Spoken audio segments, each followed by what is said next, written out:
Hello, this is Margaret Manning from Cal State Dominguez Hills, and I'd like to introduce my guests of the day who are authorities in environmental justice, although they prefer to call it injustice.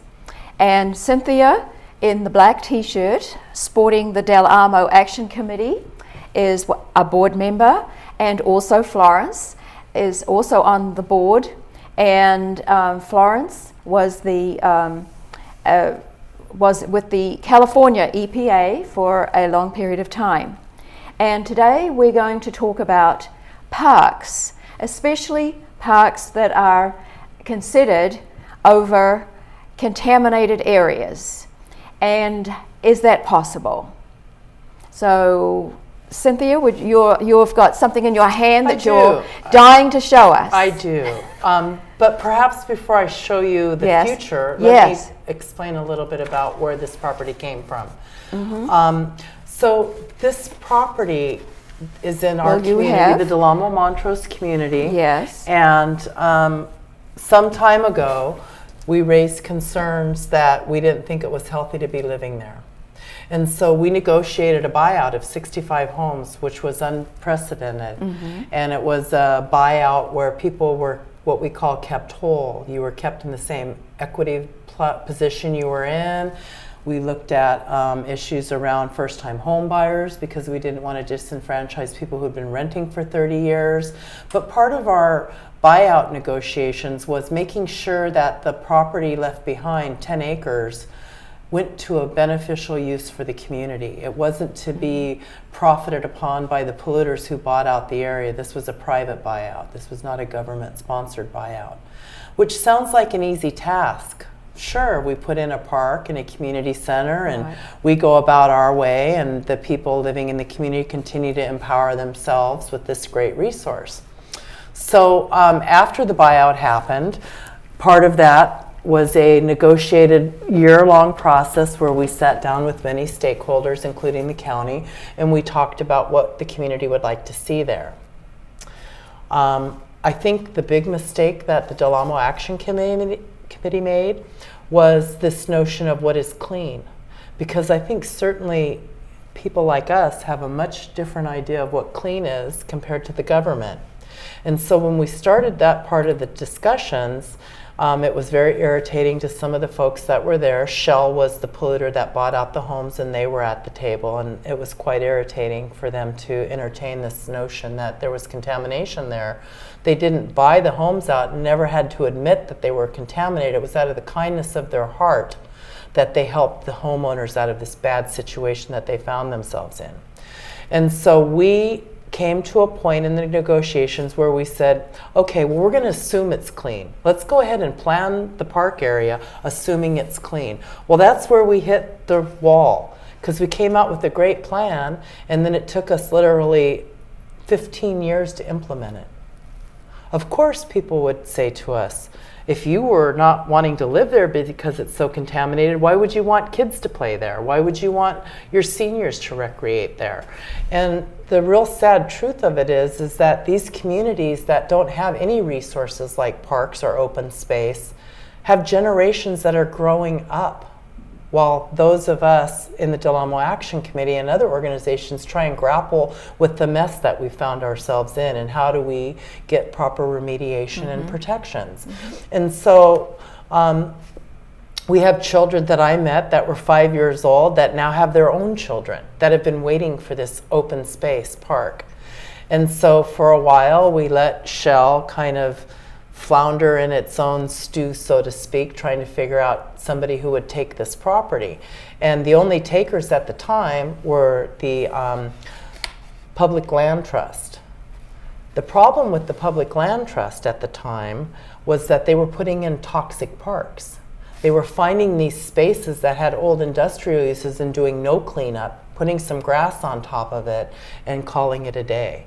And in Maywood is where they have one of these parks. So they came to us right after this toxic park, and we told them we would work with them, but it would have to be on their policy of putting in toxic parks. You can't just come to my community and say, we're going to give you a clean park, everybody else gets a toxic park.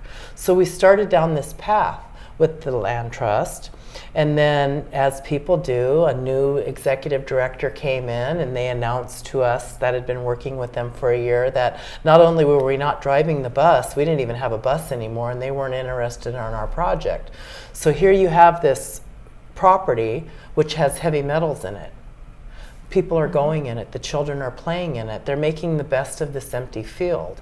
And it's really a struggle because children are also getting, I think 2 children got killed in street play before the park came in. So they're making do playing in the street, and it's a very dangerous situation.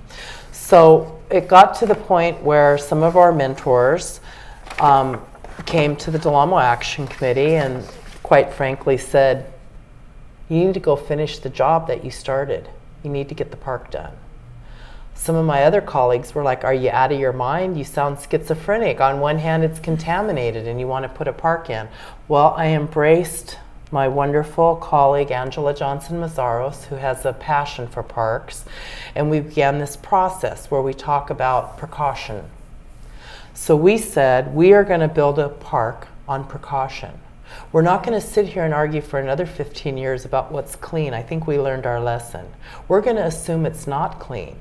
And we're going to do everything in our power to make sure whatever we put on this property is protective. So for instance, any buildings that are put on this property, be it a bathroom, a shed, or a community center, will have proper ventilation underneath, so we don't have to worry about vapors coming up into the building, rather than waiting for the EPA to take another 20 years to finally figure out whether we have vapors or not. And also a really big stumbling point was the heavy metals that were across this property. So we are going to have a barrier that's put down that water can penetrate, that's brightly colored orange or yellow, made out of pea gravel. It'll be about 6 inches thick. And then on top of that, we're going to have 2 foot of clean soil across the entire site before anybody puts down 1 bag of mulch, 1 tree, 1 shrub, 1 anything. And so for us, we think that's a big compromise on protecting community, but also creating a space that the community can build on, that they can have ownership in. And it's been quite a long struggle. And so this map here is the first rendering that our new partners, the Los Angeles Neighborhood Land Trust, very different from the National Land Trust. They own this property now. It's been turned over to them. They are going to be stewards of this property, and they've come to the community, I guess about a month and a half ago, and we've done some improvements to this map. And in the coming near future, March the 19th, we're having another big community meeting where they're going to come back with a new map and show us how they've incorporated the changes that the people made. So while we still struggle with the toxins in our community, we are looking forward to making sure that the generations coming after us have more tools at their disposal. So we understand that the community center will be in this area, and that will be phase 2, because we are not giving up our dream of having a community center, because really that's where people will become educated and become empowered and make change. Okay. Florence, how does all of this sound to you with your background? I think it's tremendous. It'll be a big step forward. I believe strongly that people need to live in places where there are parks, where there are trees, where there are green areas, and not to be crammed into apartment buildings or into condominiums that are built so close together you can see your neighbor, through your neighbor's window. And I believe that that is important to our spiritual well-being, that parks exist, that water areas exist, and that those be done in equal measure with any new homes or any building that gets done. And I believe that industry should have a responsibility for greening up their properties as well. Now, what did you think of the process at the first meeting with the Land Trust? I thought that was great. I thought it was very encouraging. How did they go about it? What? How did they go about it with the community? Well, I haven't been as involved in this park as Cynthia has been. I've been doing other things, but I do know that it's taken longer than anybody thought it would, but that I actually had the opportunity to go door to door on one of our projects that we were working on and talked to people, and all of them said, I thought there was going to be a park there. So my feeling is they really want that park, and it'll be greatly encouraging to them when they have it. And if it was possible to build more park in the area, there are definitely vacant properties where other parks could be built as well. So it's something that this is a good first step. I think that's really on point. There's a lot of processes that are going on in the county right now. They've just adopted a new general plan, and it's been since the 70s, I think, when they had the general plan that they're just replaced it with. And so part of that process is looking at land use planning, which I think is really critical, because what you have is these overburdened communities. And there's really no process to stop new pollution from coming into them, because then of course you're labeled anti-business and things of that nature. And so the county is right now going through this park assessment process. And it's really interesting. Florence and I and a lot of the Del Amo Action Committee members have been going. And one of the things we found out is that there's no parks in our area, even though we have one coming. We are not only park poor, there's just none in existence. And so we think that this area would be, as Florence said, very ripe for looking at some of these other industrial areas. Rather than trying to, we have an area in our community called Ecology Controls Industry. They've been working there. It's a waste hauling facility for 20 years with no permit. And so now a developer's come in, Warmington Residential, and they've decided that they want to put high-end townhomes there, which certainly doesn't match the surrounding low-income communities of color. And so now there's a lot of money attached to it. And so it's all about putting the new townhomes on questionable property. And we are, as Warmington put it, everything was going great until that Del Amo Action Committee got involved, you know, with bringing up reality. And so we really want to take these opportunities to say, you know what, maybe that high-end townhome isn't the right idea. Maybe an open space park. Maybe we want to have parks joining. So there's several areas that Florence and I and the Del Amo Action Committee are looking at with the community.